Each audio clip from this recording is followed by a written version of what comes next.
सभी लोग मेरे संग आज हनुमान जयंती है, हनुमान जी का प्राकट्योत्सव है, तो हम सभी आज हनुमान जी को याद करेंगे, हनुमान चालीसा का पाठ करेंगे।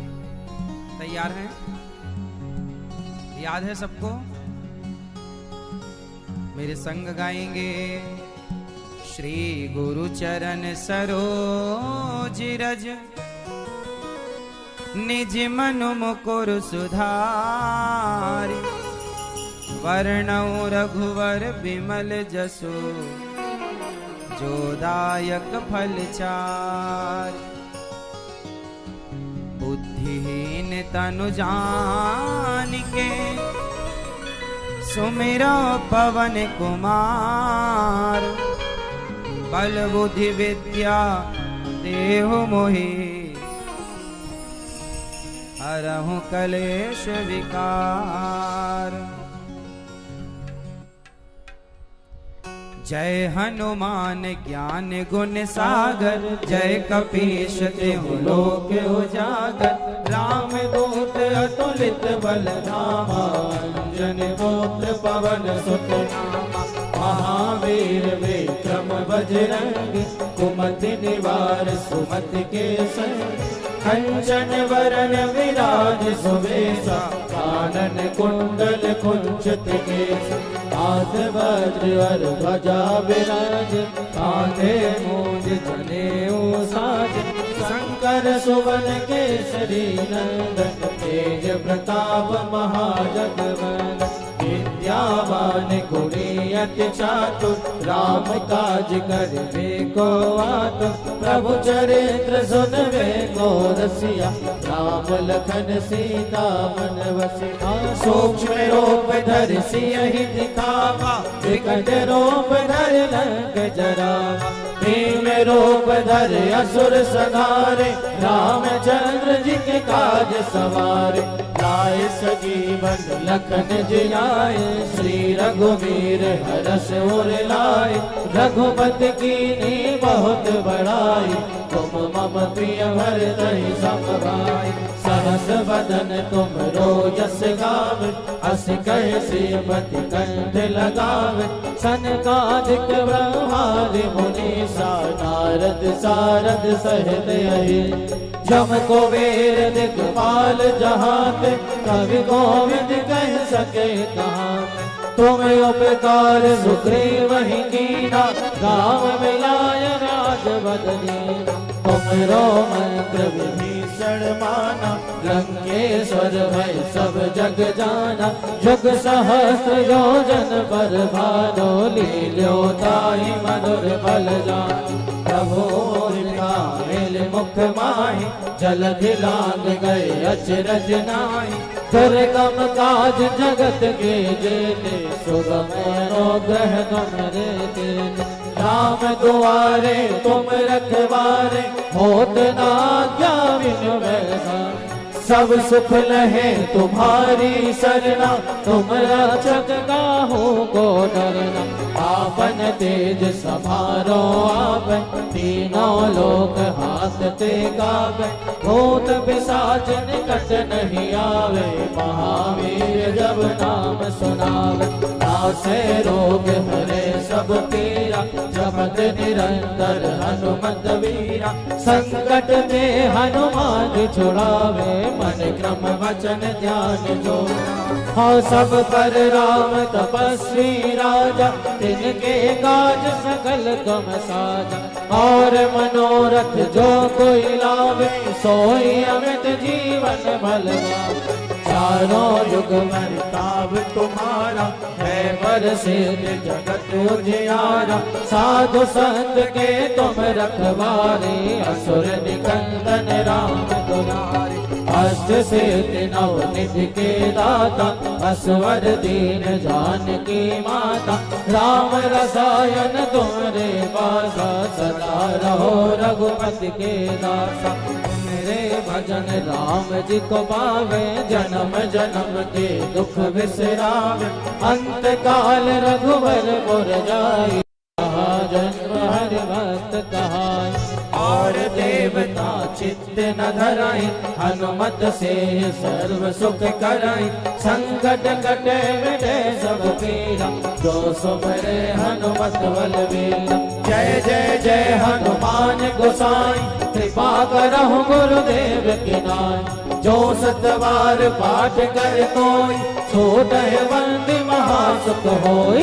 तो यह बड़ हनुमान चालीसा, होय सिद्ध साखी गौरीसा। तुलसीदास सदा हरि चेरा, की जय नाथ हृदय महादेव। पवन तनय संकट हरण, मंगल मूरति रूप। राम लखन सीता सहित, हृदय वसहु सर्वभौम। सियावर राम जय जय राम, मेरे प्रभु राम जय जय राम। करो कल्याण जय जय राम, करे प्रभु राम जय जय राम। करो कल्याण जय जय राम। बोलिए श्री हनुमंत लाल जी महाराज राज की जय। सियावर रामचंद्र भगवान की जय। जय जय श्री राधे।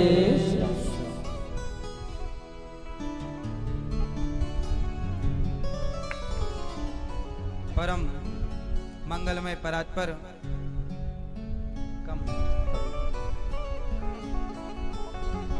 परम मंगलमय परात्पर अखिलेश्वर, अखिल ब्रह्मांड नायक परात्पर परब्रह्म भगवान श्री कृष्ण की वांगमयी प्रतिमूर्ति श्रीमद् भागवत महापुराण। दूर दूर से आई हमारी माताएं, बहनें, श्रोतागण, भक्तगण। केवल इनको सबको तो नहीं किया कम। आज हनुमान जयंती के पावन पर्व में आप सभी का बहुत बहुत स्वागत है। देखिए,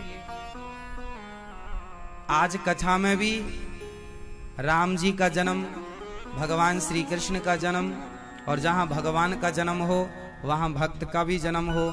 हनुमान जयंती के दिन आज देखिए, ये संयोग है, ये कोई पहले से प्लान नहीं हुआ था, लेकिन इस तिथि पर ये संयोग बैठा के हनुमान जयंती के दिन आज रामलला का जन्म भी अभी होगा, रामोत्सव, और कृष्ण जन्मोत्सव भी। तो ये हनुमान जी का आज पावन पर्व है। आज के दिन ही चैत्र सुदी पूर्ण मंगल को जन्म इन्होंने पाया है। हनुमान जी का जन्म आज हुआ। आप सभी को हनुमान जन्मोत्सव की बहुत बहुत शुभकामनाएं।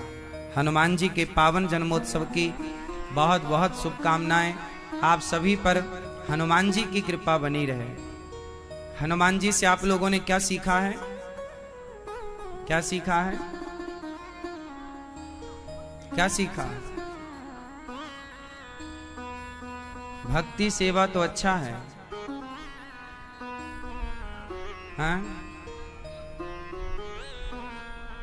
हनुमान जी की एक बात आज के युवाओं के लिए बढ़िया है। सुंदरकांड का पाठ आपने कभी किया? याद है सुंदरकांड? नहीं याद है तो चौपाई मेरे संग बोलो। राम काज कीन्हे बिनु, आगे बोलो आप। हाँ, तब किया है पाठ। राम काज कीन्हे बिनु, मोहि कहाँ। चलो इस चौपाई का अर्थ बताओ। आज के जितने युवा हैं, दुनिया के, भारत के नहीं, पूरी दुनिया के जितना आज का यूथ है, आज के नौजवान बच्चे हैं, लड़की हो या लड़का हो, आज के बच्चों को एक चौपाई पर्याप्त है, केवल ये वाली। हनुमान जी जब लंका जाने लगे सीता माता का पता लगाने, तो मैनाक पर्वत मिल गया। मैनाक ने क्या बोला? थोड़ा विश्राम कर लो हनुमान जी, आप थक गए होंगे। तो हनुमान जी ने क्या बोला? राम काज कीन्हे बिनु, मोहि कहाँ विश्राम। जब तक राम जी का कार्य पूरा नहीं कर लेता, सीता माँ की खोज पूरी नहीं कर लेता, तब तक मैं विश्राम नहीं करूंगा। तो हनुमान जी समाज को यह मैसेज दे रहे हैं कि जब तक अपना लक्ष्य पूरा ना कर लो तब तक विश्राम मत करो। चलो तब तक चलो जब तक अपने लक्ष्य की प्राप्ति ना कर लो। ये मैसेज हनुमान जी देते हैं। हनुमान जी नहीं रुके। मंदिर मंदिर प्रतिकर शोधा, देखे जहां तहां अगणित जोधा, गयाऊं दसानन मंदिर माही, अति विचित्र कहीं जातु सुनाही, शयन किए देखा कपिते ही, मंदिर महुना देखे वैदेही। हनुमान जी को कहीं माता सीता का दर्शन नहीं हुआ, पर हनुमान जी हिम्मत हारे नहीं, कार्य करते रहे। जीवन में सफलताएं ना मिले तो कोई बात नहीं, कोई बात नहीं, चलते रहिए, प्रयास करते रहिए। सफलताएं ही तो नहीं मिली, आपने प्रयास तो जारी रखा है, और प्रयास जारी है तो निश्चित है कि सफलताओं को आपके आगे घुटने टेकने पड़ेंगे। सफलताएं आपकी गुलाम हो जाएंगी यदि आप हनुमान जी से यह मैसेज लेते हैं अखंड निरंतर चलने का। चलते रहिए। किसकी ओर चलना है? किसकी ओर? राम काज की ओर।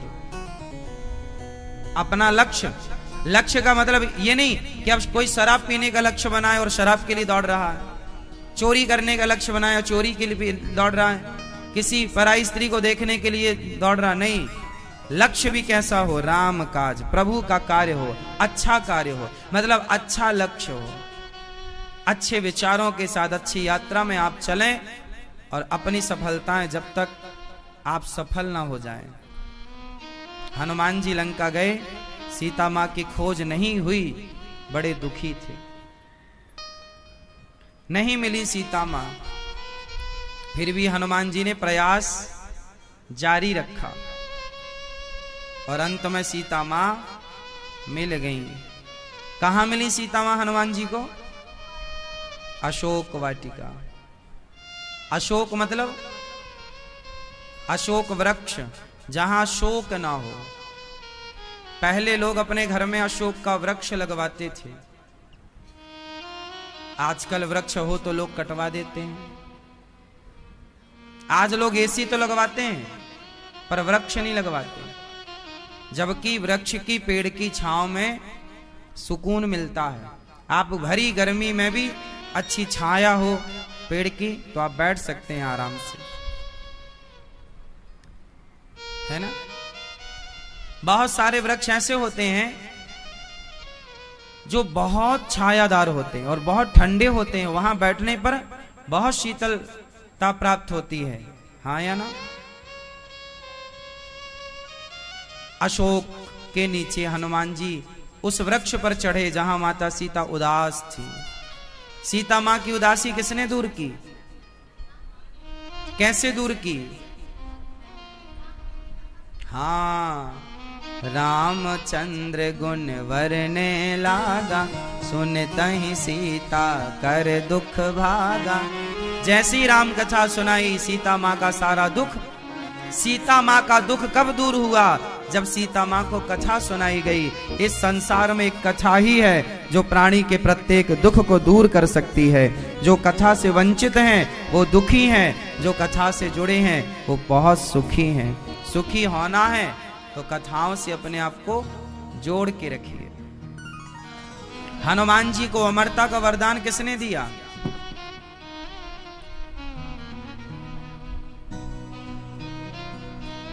चौपाई बोलो।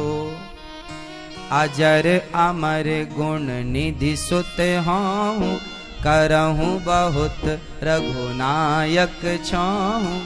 हे हनुमान बेटा जाओ, तुमने एक माँ का दुख दूर किया है, जो दुखी थी स्त्री उसका दुख दूर किया। जाओ तुम अजर अमर हो जाओ। हनुमान जी को चारों युग पर ताप तुम्हारा है प्रसिद्ध जगत। चारों युग पर जो हनुमान जी का प्रभाव है वो सीता माता के कारण है। एक माँ, जब आप अपनी माँ की सेवा करके माँ का आशीर्वाद पाते हैं तो आप युगों युगों के लिए अमर हो जाते हैं। ये मैसेज है। माँ की सेवा सबसे बड़ी सेवा है।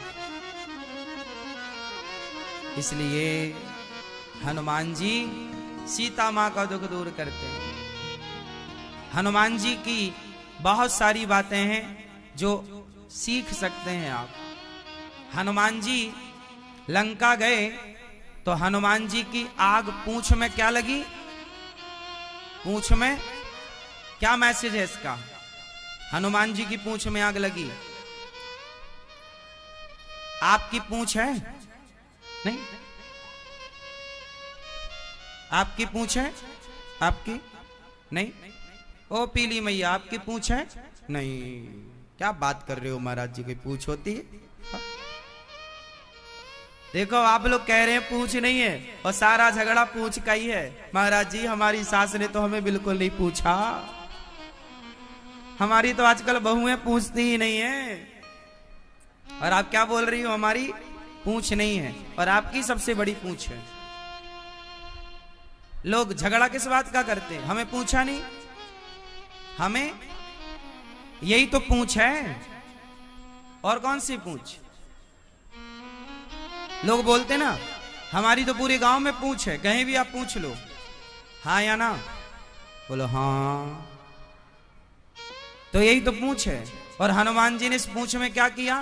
पूंछ मीन्स एटीट्यूड, अभिमान, घमंड।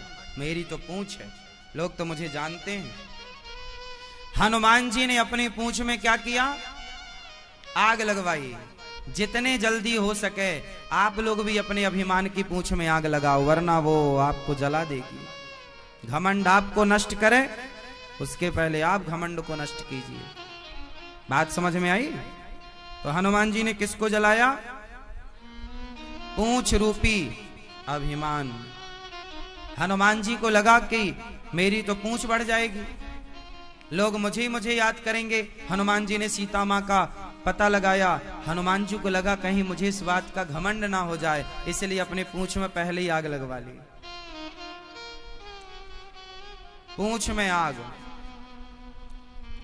मेरी अपनी कोई पूंछ नहीं, राम की पूंछ से ही मेरी पूंछ है। मेरा अपना कोई नाम नहीं, कोई कुछ नहीं। हनुमान जी ये सब कुछ सिखा रहे हैं, अपने अभिमान को नष्ट कर दीजिए। हनुमान जी सबसे बड़े हैं लेकिन रहते हैं सबसे छोटे बनकर। लंका गए तो बड़े बनकर गए कि छोटे? क्या चौपाई है? मसक समान रूप कपिधरी। हनुमान जी अति लघु रूप पवन सुत लीन्हा। छोटे, अति, अति मतलब बहुत अति, छोटा। मसक मतलब मच्छर नहीं, मसक मतलब बिल्ली भी होता है। मसक समान, मसक मतलब मच्छर और मसक मतलब बिल्ली भी होता है। तो अति लघु रूप, छोटा। हनुमान जी छोटे बन गए और छोटे बनकर गए लंका, और छोटे बनकर आए। चूड़ा मणि उतार तब दयऊं, हरस समेत पवन सुत लयऊं। हनुमान जी जब गए तो भी छोटे बनकर आए, तो भी छोटे बनकर। जीवन में काम तो बड़े बड़े करो पर समाज में छोटे बनकर रहो। अपनों के आगे छोटे बनकर के रहो, अपनों के आगे बड़े बनने की कोशिश ना करो। हम छोटे हैं, हम बड़े नहीं हैं। अच्छा, बड़े होने के फायदे हैं कि छोटे होने के? क्या फायदा छोटा होने का?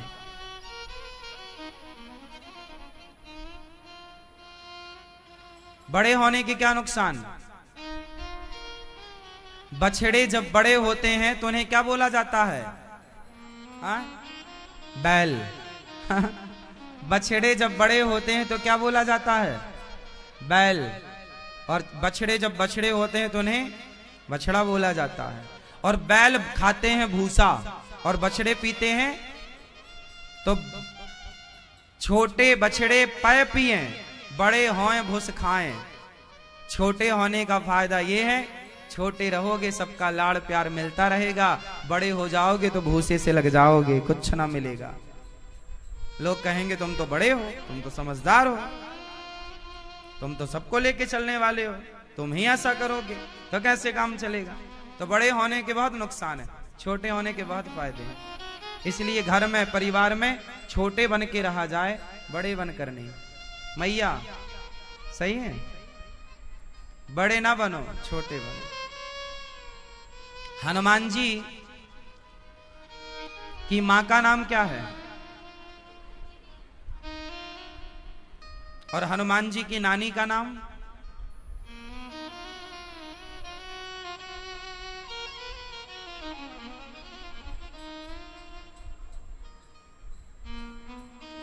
क्या? हाँ, अहिल्या, माता अहिल्या, जो पत्थर की हो गई थी, राम जी के चरण पड़े तो वो नारी हो गई। अहिल्या की बेटी गौतम ऋषि की नारी अहिल्या के गर्भ से माता अंजनी का जन्म हुआ, और अंजनी से हनुमान जी का। अच्छा, हनुमान जी के पिता कौन है? कौन? हनुमान जी के पिता कौन है? मारुति नंदन, पवन पुत्र, केसरी नंदन, शंकर सुवन। कितने हो गए? 4 हो गए। अब कैसे तुम निष्कर्ष में पहुंचोगे? यही चौपाई नहीं, एक नाम नहीं है। पवन पुत्र, शंकर सुवन, 2 यही हैं। शंकर अलग है, पवन अलग है। केसरी नंदन। अब उलझ गई ना बात? सुलझाएं? सुलझाएं? बोलो हाँ मैया। ये बात उन दिनों की है। हनुमान जी के जन्म से आप लोग परिचित नहीं है, चूंकि आज जन्मोत्सव है हनुमान जी का, तो मुझे लग रहा है कि आप सब हनुमान जी से जुड़ी कुछ कुछ पूरी बातें तो मैं सारी जिंदगी ना सुना पाऊं हनुमान जी की, इतनी कथाएं हैं, लेकिन जितनी जरूरत की हैं वो आप समझ लें। तो हनुमान जी के जन्म की कथा है कुछ अद्भुत। हनुमत रहस्य नाम की एक पुस्तक है, उस हनुमत रहस्य में ये पूरा उल्लेख है हनुमान जी के जन्म का। हुआ ये था कि एक दिन शंकर जी ने कहा भगवान विष्णु से, हे प्रभु, मैं आपके सारे अवतारों को देखा, मैंने एक अवतार छूट गया, मोहिनी, एक बार दिखाओ। शंकर जी बोले, हमें कौन सा अवतार देखना है? मोहिनी। भगवान विष्णु बोले, मत देखो, काम बिगड़ जाएगा, मत देखो। शंकर जी जिद करने, नहीं हमें तो देखना। भगवान बोले, ना पड़ो चक्कर में शंकर जी, पागल हो जाओगे, भागे भागे फिरोगे। शंकर जी बोले, नहीं हमें तो देखना है,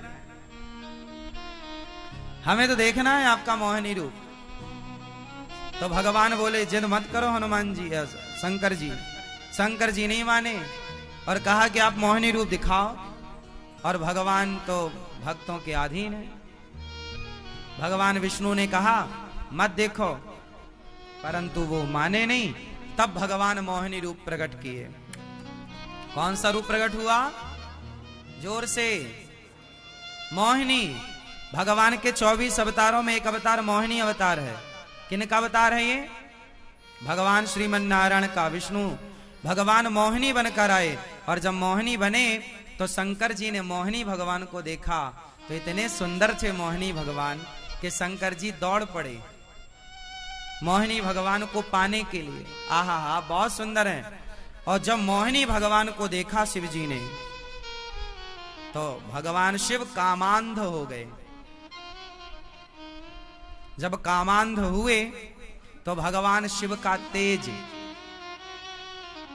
गिर गया, और जैसे शिव का तेज निकला तो वो पृथ्वी पर गिरता तो पृथ्वी सह ना पाती शिव के उस तेज को, उस शिव के परम दिव्य प्रभाव को।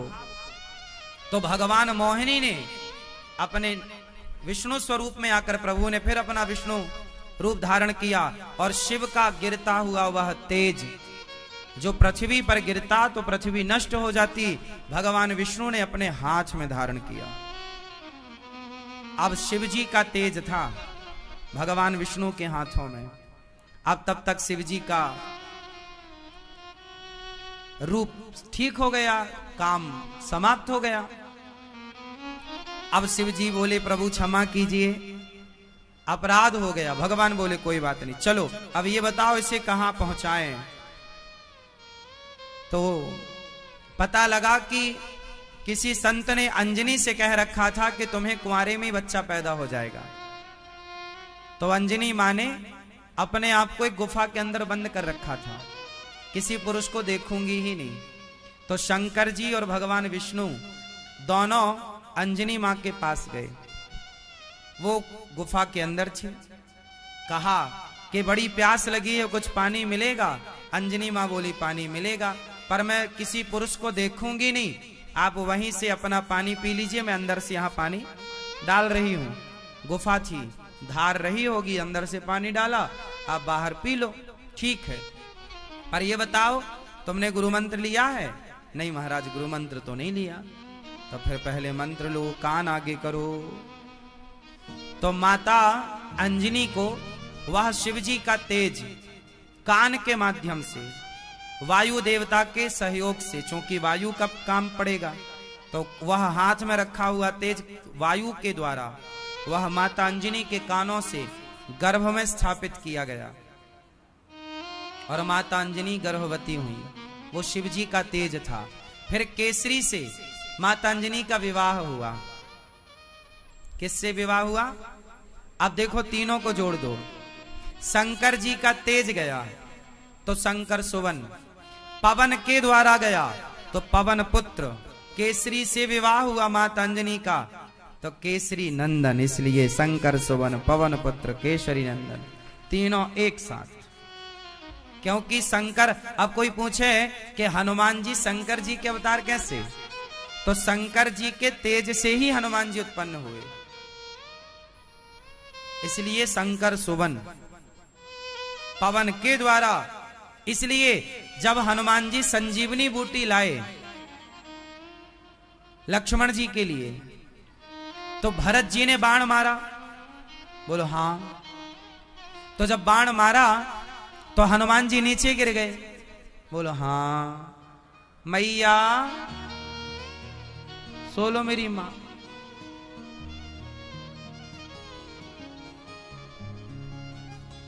ऐसे ऐसे कर रही है माताएं, जैसे भाव आ रहे हैं, अच्छा अच्छा।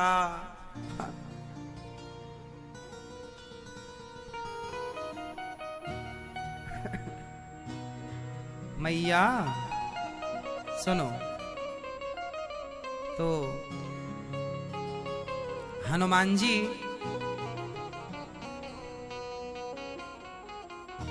माता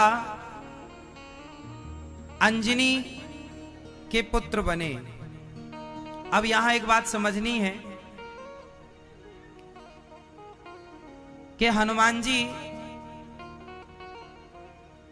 शंकर सुवन तो हैं। जब अयोध्या में भरत जी ने बाण मारा तो हनुमान जी नीचे गिर गए।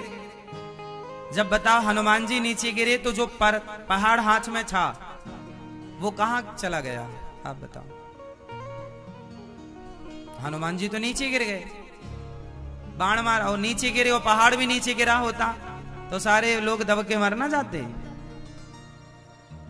पहाड़ इतने ऊपर से गिरता तो वही कई टुकड़े हो जाता। कहां गया था पहाड़? भाई वो तो मूर्छित होके गिर पड़े हनुमान जी, तो हाथ में कैसे रहेगा?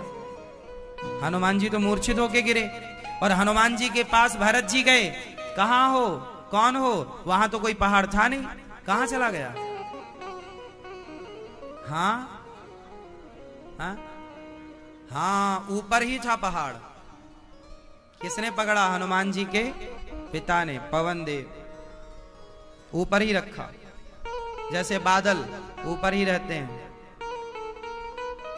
जैसे बादल ऊपर ही रहते हैं, ऐसे हनुमान जी ने पहाड़ जब नीचे हनुमान जी गिरे तो पवन देव ने पहाड़ को ऊपर ही थाम रखा। इस तरह हनुमान जी का जन्म हुआ और हनुमान जी राम जी के दास हैं। सोचिए, जब हनुमान जी महाभारत हुआ तो उस ध्वजा पर, अर्जुन वाले रथ के ध्वजा पर हनुमान जी विराजे थे। तो सारे अवतारों में हनुमान जी साथ में थे। तो हनुमान जी की कथाएं अनंत हैं। आज हनुमान जयंती, हनुमान जी का पावन जन्मोत्सव है। हनुमान जी को जितना अधिक याद कर सकें, जितना अधिक सीख सकें, उतना अच्छा सीखना चाहिए, उतना याद करना चाहिए। बोलिए हनुमंत लाल जी महाराज की। प्रिय भक्तों, स्वागत है आप सभी भक्तों का आज की मंगलमयी कथा में। हमारी मैया श्रीमती सुनीता गुप्ता जी और श्रीमान सतीश चंद्र गुप्ता जी के लिए सुंदर तालियां बजाइए। इनके कारण आज हनुमान जयंती के दिन, हनुमान उत्सव के दिन हम लोगों को कथा में जन्मोत्सव का आनंद अब मिलने वाला है। साथ में भैया श्री नीरज गुप्ता जी, पुत्र वधू श्रीमती रचना गुप्ता जी। हम जिस स्कूल में पढ़े थे बचपन में, उस स्कूल का नाम भी रचना ही था। हमारे स्कूल का नाम था रचना मेमोरियल।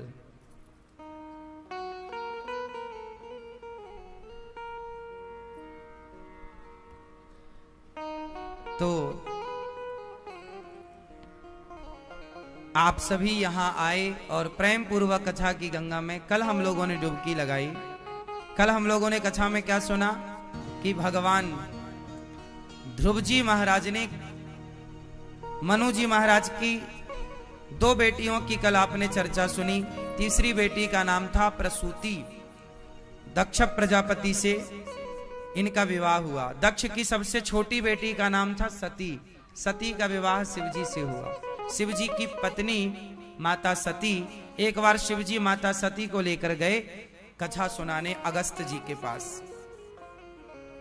मैया लुढ़क मत जाना मेरी माँ, मैया क्यों सो रही हो मेरी माँ।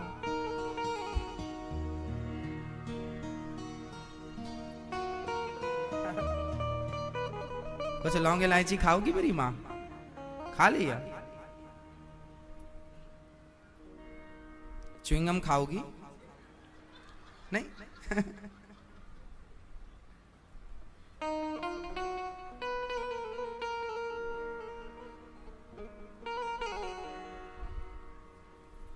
सुनो, एक दिन शंकर जी माता सती को लेके कथा सुनाने गए। कहां गए कथा सुनाने? कथा सुनाने गए अगस्त जी के पास। खूब बढ़िया कथा हुई, कथा सुनी माता सती ने। अब कथा सुन के जब वापस आए तो वहां राम जी सीता मां को खोज रहे थे। हे सीते कहां हो, कहां हो। माता शंकर जी ने प्रणाम किया, जय हो मेरे रघुनंदन, अच्छी लीला कर रहे हो आप। पर माता सती को वहां पर संदेह हो गया, ये कैसे भगवान? क्यों? आप भगवान होते तो अपनी पत्नी को ढूंढ ना लेते? अच्छा ये बताओ, राम भगवान हैं या नहीं? हाँ या ना? मैया, ओ मेरी प्यारी माँ, राम भगवान हैं या नहीं? हैं। तो फिर राम यदि भगवान हैं तो फिर खोज रहे हैं, हे सीता कहाँ हो? जब रावण चुरा कर ले गया, भगवान होते तो उन्हें पता ना लग जाता कि मेरी पत्नी रावण के पास है, चले जाते रावण के पास। तो फिर उन्हें पता क्यों नहीं लगा? क्यों नहीं लगा? ये भैया बताएंगे, दाढ़ी मूछ वाले। लीला आप बताओ मामा। हाँ? क्या मनुष्य की लीला थी? आप बताओ, क्यों नहीं पता लगा राम जी को कि मेरी पत्नी कहाँ? राम जी क्यों पागलों की तरह ढूंढ रहे? हे सीता, हे सीता, हे खगमृग, हे मधुकर श्रेणी, क्या तुमने देखी है? तो ये बात सती माता क्यों नहीं समझी? आप लोग देख कितने समझदार हैं, आप सब समझ रहे हैं, तो बताओ माता सती क्यों नहीं समझी? शंकर जी ने श्राप दिया था, आप थी वहां पर जब श्राप मिला था?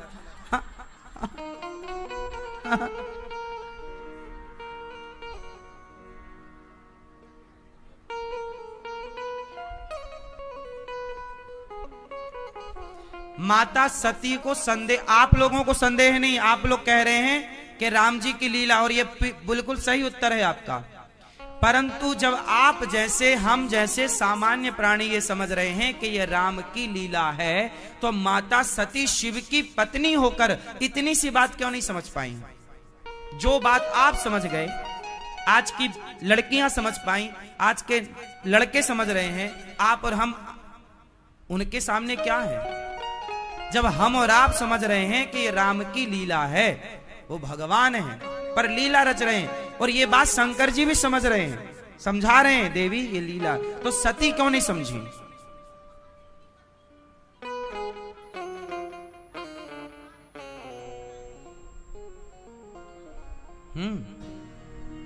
सही।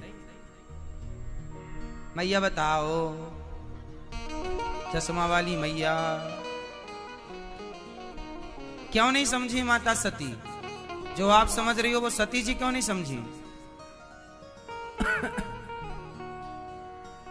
बताएं, हम बताएं मेरी मां? क्योंकि समझता भी वही है जैसे भगवान समझाना चाहते हैं।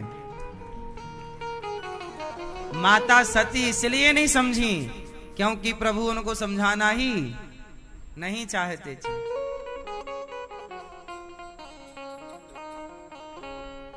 ज्ञानी कौन है और मूर्ख कौन है? हाँ? ना तो कोई ज्ञानी है ना तो कोई मूर्ख है। जे ही छन जस रघुपति करही, भगवान जिसे जब जैसा बनाना चाहे, मूर्ख को ज्ञानी बनाना चाहे तो तुरंत मूर्ख ज्ञानियों की तरह बन जाए, और ज्ञानी को मूर्ख बनाना चाहे तो ज्ञानी मूर्ख बन जाए। ये तो भगवान के हाथ में है कि कब किसे ज्ञानी बना दे और कब किसे। रावण ज्ञानी था तो सही, पर काम सारे मूर्खों वाले हैं, और शबरी मूर्ख हैं तो सही, पर काम सारे ज्ञानियों वाले हैं। शबरी कब शबरी काशी को धाई, कब पढ़े आई गीता, साचे मन के मीता रघुवर साचे मन के मीता। कब शबरी, कब बताओ? रावण ज्ञानी है कि शबरी? जोर से, जोर से। रावण ज्ञानी है ना? सब लोग तो बोलते रावण पंडित है, ज्ञानी है। हाँ, रावण ज्ञानी है, लेकिन रावण का ज्ञान बुद्धि मारी गई, क्योंकि जे ही छन जस रघुपति करें। कोई ज्ञानी मूर्ख नहीं, जिसको गोविंद जब जैसा बनाए। ध्रुव जी महाराज बिल्कुल अनपढ़ थे, 5 साल के बालक, पर भगवान ने स्पर्श करा दिया शंख का गाल पर, तो ध्रुव जी महाराज ज्ञानी हो गए। मूकम करोति वाचालम पंगुम लंघयते गिरिम यत् कृपा तमहम वंदे परमानंदम माधवम। जब भगवान कृपा करते हैं तो गूंगा बोलता है और लंगड़ा पहाड़ लांघ जाता है। जब भगवान कृपा करते हैं तो गूंगा बोलता और लंगड़ा पहाड़ लांघ जाता है, और जब भगवान कृपा की दृष्टि हटा लेते हैं तो रावण जैसों के चिता पे अग्नि लगाने वाला कोई रह नहीं जाता, कोई रोने वाला नहीं रह जाता। रहा ना को कुल रो बनिहारा।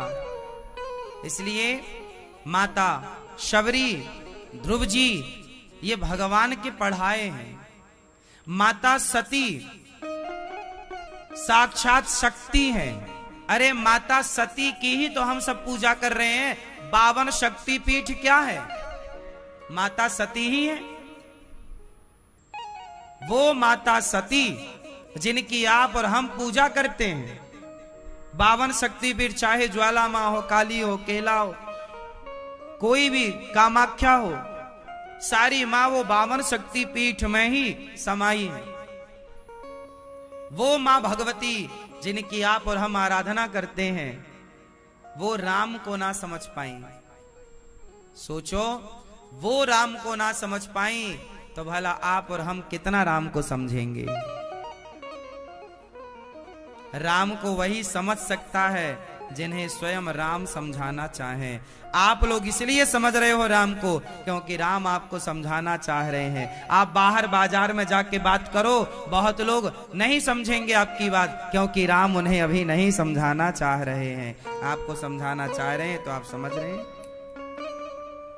अभी भी बहुत सारे लोग कहते हैं कि राम भगवान नहीं है, तो ये वही तो हैं जिन्हें राम अभी तक समझाना चाहे ही नहीं। माता सती परीक्षा लेने गई, क्या बनकर गई? सीता, और परीक्षा में फेल होकर के आ गई। राम जी ने पहचान लिया, माता जी अकेली घूम रही हो, शंकर जी कहाँ हैं? माता जी के तो पसीने छूट गए। अब क्या करें? अब तो आंख बंद कर लिया माता सती ने। जहां जहां माता सती देख रही हैं, वहां वहां राम दिख रहे हैं। कई बार जिद्दी होता है ना, जो अपनी बात साबित करना चाहता है, जो सत्य को स्वीकार नहीं करना चाहता। माता सती ने सत्य को स्वीकार नहीं किया। राम कण-कण में दिखाई पड़े तो आंखें बंद कर ली और जाके शंकर जी से झूठ कह दिया कि कछु ना परीक्षा ली न गोसाई, मैं आपकी तरफ प्रणाम करके आ गई, मैं कोई परीक्षा नहीं ली। फिर भगवान शिव ने माता सती का परित्याग कर दिया। स्त्रियां अपने पति से झूठ बोलने लग जाएं तो क्या होगा? शंकर जी ने ऐसी स्त्री का त्याग कर दिया। शंकर जी ने माता सती की ओर फिर नहीं देखा। क्यों नहीं देखा? क्योंकि सती ने गलती की। क्या गलती की? सती ने सीता मां का रूप धारण कर लिया। और सीता कौन है? माता। शंकर जी अपनी माता मानते हैं।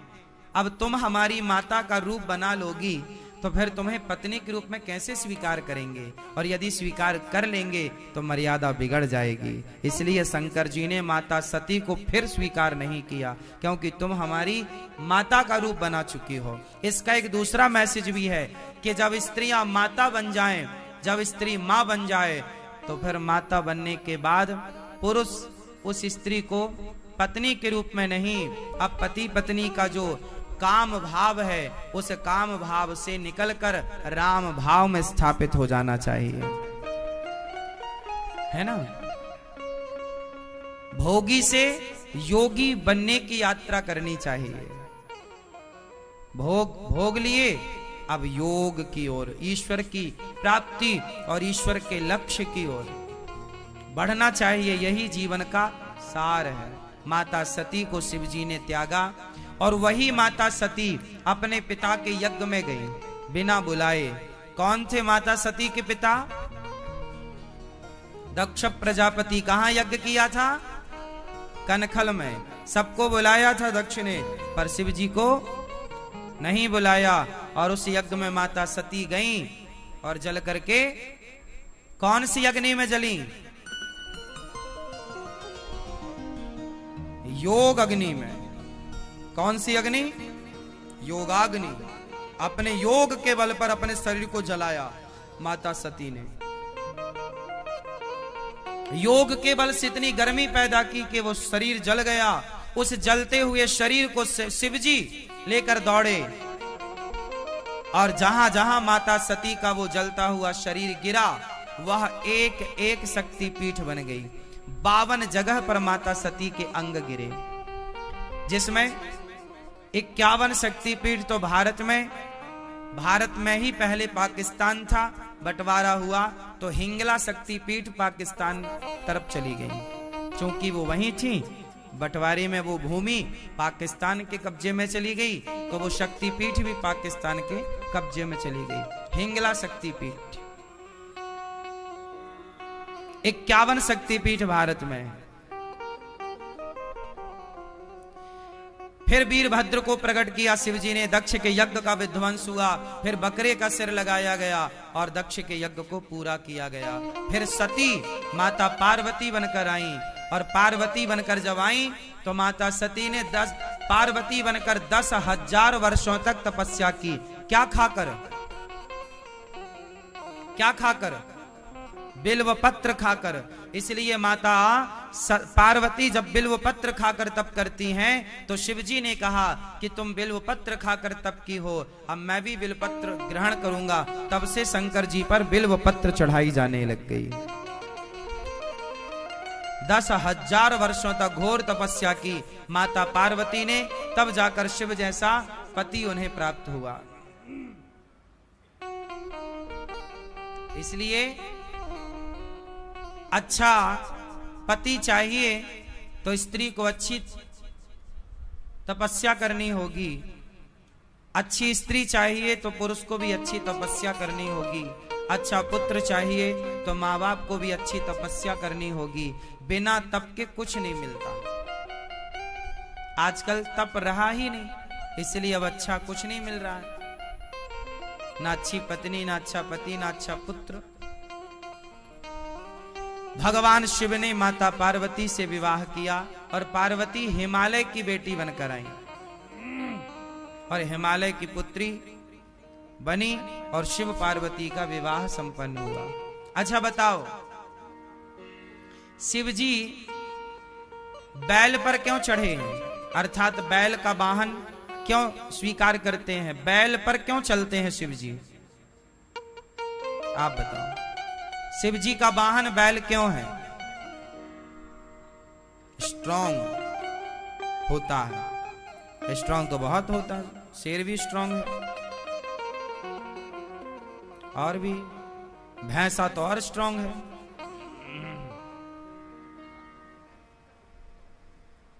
मैया कर लो, पंचायत कर लो, चलो।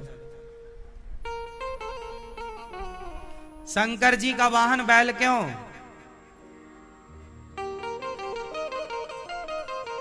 क्यों? हा? थोड़ा जोर से बोलिए, कान कमजोर हैं। हाँ, आप बताओ, शंकर जी बैल पर क्यों बैठते हैं, क्यों चलते हैं?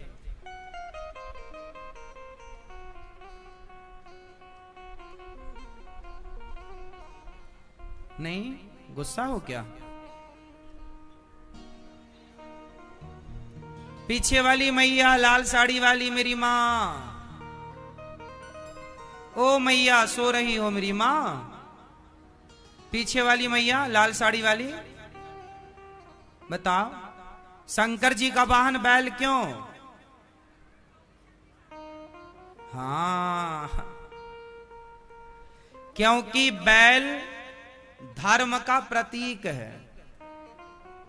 बैल किसका प्रतीक है? जोर से, धर्म का। और धर्म के चरण कितने होते हैं? 4। कौन कौन? सत्य, दया, दान और तप। धर्म के 4 चरण होते हैं। और बैल मतलब क्या? गाय को माता माना गया। गाय किसका स्वरूप है? पृथ्वी का। गाय किसका स्वरूप है? जब जब पृथ्वी भगवान के पास जाती है अपना दुख रोने, तो पृथ्वी गाय बन करके जाती है कि हे माँ, हे प्रभु, मैं बहुत दुखी हूं पापियों के पाप से। इसलिए राम का जन्म जब हुआ, कृष्ण का जन्म जब हुआ, तो जन्म होने के पहले पृथ्वी गाय बनकर गई। हे प्रभु, पापियों के पाप से मैं दुखी हूं। पृथ्वी का भार बढ़ जाता है ना, तो गाय बनकर जाती है, रोती है। तब भगवान आते हैं, विप्रधेनु सुर संत हित लीन मनुज अवतार। हाँ या ना? तो भगवान किसके लिए अवतार लेते हैं? गाय की रक्षा के लिए, धर्म की स्थापना के लिए, भक्तों की रक्षा के लिए। तो पृथ्वी गाय है और धर्म बैल प्रतीक है। जैसे अभी आपने सुना, अभी हमारी देश के प्रधानमंत्री जी ने एक नई संसद भवन बनवाई, बोलो हाँ। उस नई संसद भवन में आपने एक चीज का नाम सुना होगा, सेंगोल की स्थापना की वहां पर। सेंगोल का नाम सुना? क्यों जी, सेंगोल का नाम सुना? नहीं, व्हाट्सएप से फुर्सत ही नहीं है।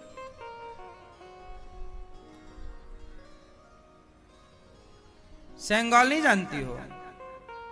नहीं मैया, नहीं, फिर हम कैसे समझाएं? पहले के ये पुरानी परंपरा थी हमारे भारत की कि जब कोई राजा बनता था तो छोटे छोटे राजा अपने बड़े महाराजा को सेंगोल देते थे। और सेंगोल को ध्यान से देखा हो, उसमें नंदी बना हुआ है। ये देखो, ये सेंगोल का चित्र टीवी पे देखो।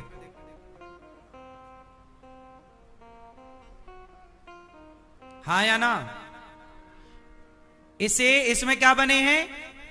नंदी। और ये सेंगोल एक बड़े राजा को दिया जाता था। क्यों?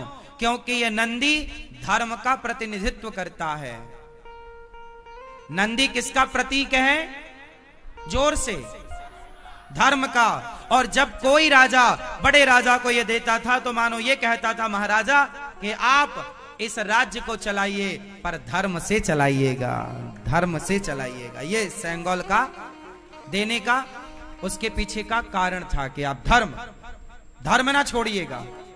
जैसे कोई प्रधानमंत्री, राष्ट्रपति जब शपथ लेते हैं तो शपथ क्या लेते हैं? वो शपथ लेते हैं, मैं संविधान की, मैं भगवत गीता की, मैं भगवान की सौगंध खाकर शपथ लेता हूं कि मैं राष्ट्र की सेवा ईमानदारी से करूंगा, धर्म से करूंगा। मैं अन्याय, वो बाद में भले कितना भी अन्याय करें लेकिन कसम तो सत्य की ही लेते हैं। बोलो हाँ या ना? हाँ या ना? तो धर्म क्या है? बैल क्या है? धर्म का प्रतीक है। उसी तरह शंकर जी किस पर बैठे हैं? शंकर जी बैल पर नहीं, शंकर जी धर्म पर सवार हैं। शंकर जी किस पर सवार हैं? धर्म पर। और आपको भी धर्म पर सवार होना चाहिए। बोलो हाँ।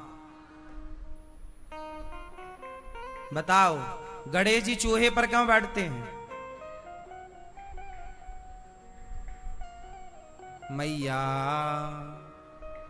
हाँ हाँ मैया, पी लो थोड़ा पानी, अच्छा लगेगा।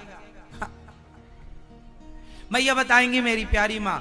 मैया बताओ, गणेश जी चूहे पर क्यों बैठते हैं? नहीं बताओगी मेरी माँ? क्यों, गुस्सा हो क्या हमसे? हमने सोने नहीं दी ना आपको, इसलिए गुस्सा हो गई आप।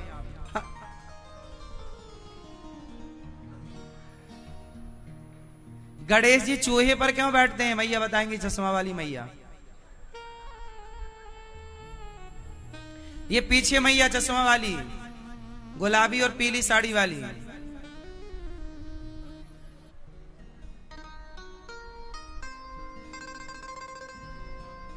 बताओ मेरी मां। गणेश जी हैं बुद्धि के देवता। बोलो हाँ, हैं? गणेश जी हैं बुद्धि के देवता। और चूहा है, कुछ भी कुतरता रहता है। चूहा है तर्क। तर्क समझते हैं? तर्क समझते हैं? नहीं समझते। तुम क्या क्या बताएं? क्यों मैया, कुछ नहीं सिखाया तुमने? हाँ, तर्क क्या है? भगवान होते हैं तो दिखते क्यों नहीं? ये तर्क है। क्वेश्चन, क्रॉस क्वेश्चन, तर्क होता है। क्रॉस प्रश्न, हमने कहा ईश्वर है तो आपने तुरंत प्रश्न किया ईश्वर है तो दिखते क्यों नहीं? ये तर्क है आपका। तर्क किसे? यही तर्क है। जिज्ञासा, टीचर से बहुत सारे क्वेश्चन करता है बच्चा, ऐसा है तो ऐसा क्यों, ऐसा है, इसे, ये तर्क है। क्रॉस क्वेश्चन तर्क है। बात समझ में आई? थोड़ा हिंदी भी जाना करो। कहां तक तुम्हारे लिए हम इंग्लिश के सेंटेंस याद करें?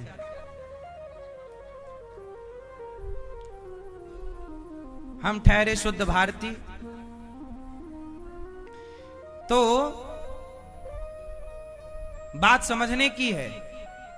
गणेश जी हैं बुद्धि के देवता और चूहा है तर्क का प्रतीक, तर्क का तर्क का। अब जरा आप जितने समझदार लोग हैं समझ जाएंगे, बुद्धुओं की बात नहीं करता मैं।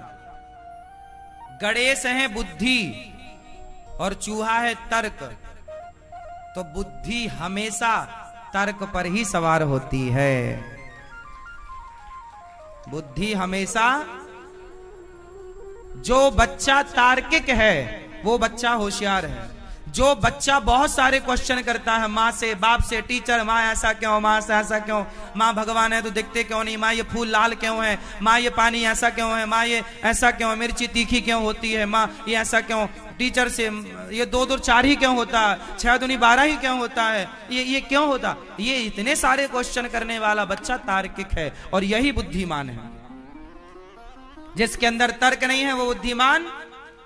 और आजकल की माँ यदि बच्चा ज्यादा सवाल करे ना तो बोलती है क्या बात, इतनी बातें करता है, इतना तर्क करता है, इतनी, अरे अच्छा है, यदि तुमने उसके सवालों का उत्तर नहीं दिया तो उसकी बुद्धि में ताला लग जाएगा, उसका विकास रुक जाएगा, मानसिक विकास। इसलिए जितना बच्चा जिज्ञासु होगा उतना बुद्धिमान बनेगा। हाँ या ना? क्यों जी, ये बात सही है।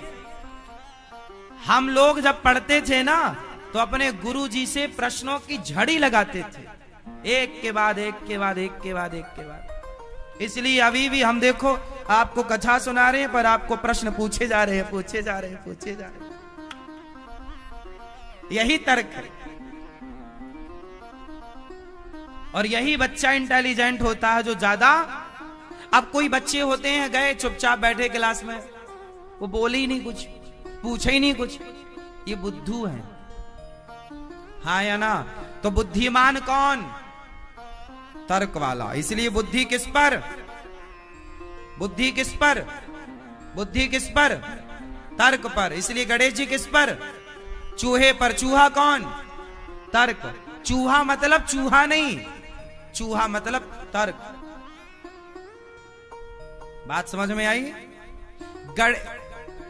सरस्वती का वाहन हंस क्यों? उत्तर दो आप। सरस्वती माता का वाहन हंस क्यों? हाँ,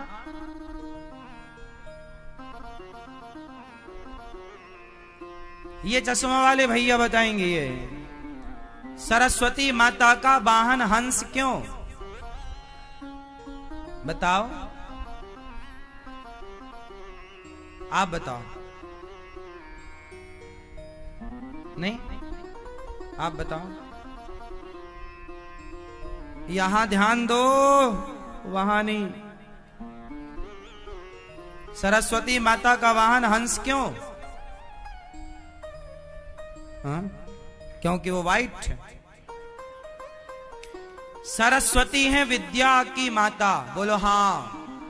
देखो कितना साइंस है हमारे यहाँ सब चीजों का, लेकिन आप लोगों ने इस विज्ञान को जाना ही नहीं, इसके रहस्य को, इसके मर्म को समझा ही नहीं। केवल ऊपर ऊपर बातें करते गए, ऊपर ऊपर का समझते गए, अंदर डीप पे कभी घुसे ही नहीं। सरस्वती माता है विद्या की देवी, और विद्या किस पर सवार है?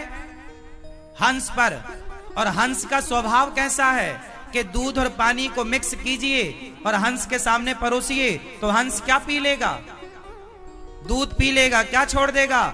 हाँ, मानो सरस्वती माता कहती हैं कि विद्या वही प्राप्त कर सकता है जो सार सार को ग्रहण कर लेता हो, असार को छोड़ देता हो, वो विद्वान बनेगा।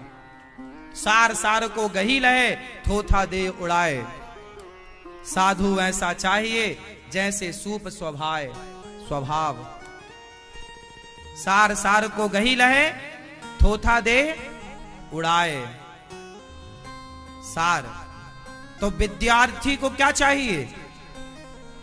विद्या वही प्राप्त कर सकता है जो सार ग्रहण कर ले। आपके अंदर 1 लाख बुराई है लेकिन एक अच्छाई है, तो मैं विद्वान तब माना जाऊंगा जब मैं आपकी 1 लाख बुराइयों से बुराइयां नहीं बल्कि एक अच्छाई से मैं आपकी अच्छाई को ग्रहण कर लूं और बुराइयां सारी छोड़ दूं आपकी, तब मैं विद्वान माना जाऊंगा। मैं आपकी क्या ग्रहण करूं? सिर्फ अच्छाई। हंस क्या ग्रहण करता है? सिर्फ सार, दूध। उसी तरह होंगे आपकी बहू में 1 लाख अवगुण, होंगे आपकी बहू में 1 लाख बुराइयां, होंगे आपकी सास में 1 लाख बुराइयां, होंगे आपकी पत्नी और पति में 1 लाख बुराइयां, पर मुझे आपकी बुराइयों से कोई लेना देना नहीं। मैं विद्वान तब माना जाऊंगा जब मैं आपकी बुराइयों को ना देखूं, आपकी अच्छाई से ग्रहण करता चलूं और जीवन को आगे बढ़ाता चलूं, सुखमय जीवन बनाता चलूं। सार सार ये है सारम सारम समुद्रतम। सरस्वती माता हंस पर बैठी। हाँ, अब बाकी प्रश्न और हैं अभी, अब सबका बताऊंगा तो इसी में कथा पूरी हो जाएगी, है ना। चलो, दुर्गा जी का वाहन शेर क्यों है? कार्तिकेय जी का वाहन मोर क्यों है? भगवान का वाहन गरुण क्यों है? अब कुछ मैंने बता दिए, कुछ आप खोजना। सबके पीछे आध्यात्म रहस्य है। भगवान पार्वती जी से विवाह करते हैं और शिव जी बैल पर मींस धर्म पर सवार हैं और शिव पार्वती आनंद से रहते हैं। बोलिए शंकर भगवान की। ये मनु जी के 3 बेटियों की चर्चा पूरी हुई। मनु जी के 2 बेटे प्रियव्रत और उत्तानपाद। उत्तानपाद की 2 पत्नी हैं, सुनीति और सुरुचि। उत्तानपाद की 2 पत्नियों में सुनीति के पुत्र हुए ध्रुव और सुरुचि के पुत्र हुए उत्तम। ध्रुव जी छोटी सी आयु में भजन करते हैं। ध्रुव जी एक दिन अपने पिता की गोद में बैठने गए तो ध्रुव जी के सौतेली माँ ने हाथ पकड़कर नीचे गिरा दिया, तुम इस गोद में बैठने के अधिकारी नहीं हो। ध्रुव जी बेचारे रोते रोते घर आए। माँ ने कहा, बेटा जा सत्यम सुरुच्या विहितम भवान में यद दुर्भगाया उदरे ग्रहीता। तपसाराध्य पुरुषम तस्यैवानुग्रहेण मे गर्भे त्वं साधयात्मानं यदीच्छसि नृपासनम। सुरुचि ने कहा, जाओ तप करो। ध्रुव जी महाराज तप करने चले। माँ ने कहा, बेटा जाओ तप करो। सोचिए 5 साल के हैं ध्रुव जी और अपमान कर दिया माँ ने। अपमान क्यों अपमान किया? क्योंकि पिता की गोद में बैठना चाहते थे। पिता की गोद में यूं ही मत बैठा करो। हम तो कहते हैं पिता की सिंहासन में मत बैठो, अपनी सिंहासन खुद तैयार करो। क्या कहते हो? पिता की सिंहासन में बैठने वाला बड़ा है या खुद की सिंहासन तैयार करने वाला बड़ा है? अपने बच्चों को इतना योग्य बनाओ, इतना सफल बनाओ कि वो बाप के सिंहासन पर ना बैठे, अपनी तैयार खुद करे अपने मेहनत से बलबूते। पिता के नाम से आपको जाना पहचाना गया तो आपका अपना क्या है? पिता के टुकड़ों पर पले तो क्या पले? अरे कुछ अपना करो, कुछ अपना नाम करो। पिता के कारोबार को आपने बढ़ाया तब तो आप सही हैं, उसे और बुलंदियों तक पहुंचाया तब तो आप सही हैं। और पिता की ही संपत्ति जमीन जायदाद बेच बेच के तुमने अपने शौक पूरे किए तो तुम 3rd क्वालिटी के बच्चे हो। हाँ या ना? लायक बनो तो इज्जत बाप से ज्यादा कमाओ, सम्मान पैसा बाप से ज्यादा कमाओ। आजकल ना बच्चे ऐसे हो गए हैं, बाप के टुकड़ों पर पलते हैं, बाप कमा कमा के देता है। आजकल लड़के ऐसे हैं भारत में 80-90% लड़के ऐसे हैं, शादी कर ली, बच्चे पैदा कर लिए, पर बच्चों की फीस नहीं भरी जा रही है। पैदा तो ऐसे कर लिए कि जैसा सब कर लेंगे, और अब फीस भरने की बारी आई, पिताजी से मांग रहे हैं, पिताजी वो बच्चों की फीस भरना, जरा 3000 रुपया दे दो, 5000 रुपए दे दो। जब तुमसे फीस नहीं भरी जा रही है तो पैदा काहे कर रहे हो? क्या बात, क्या ठीक है? पहले बच्चे पैदा कर लेना चाहिए कि फीस की व्यवस्था कर लेना चाहिए? क्या कहते हो पीले भैया, क्या विचार हैं आपके? पहले बच्चे पैदा कर लें कि पहले फीस की व्यवस्था कर लें? हाँ हाँ, बाप से ना मांगना पड़े ना, सही है, पिता से मांगना ये सफलता के लक्षण नहीं है। इतना बढ़िया अपने आप को व्यवस्थित डिजाइन करो कि आपको कभी किसी के आगे हाथ पसारने की जरूरत। चलो बताओ, एक कामयाब स्त्री और एक कामयाब पुरुष, आप लोग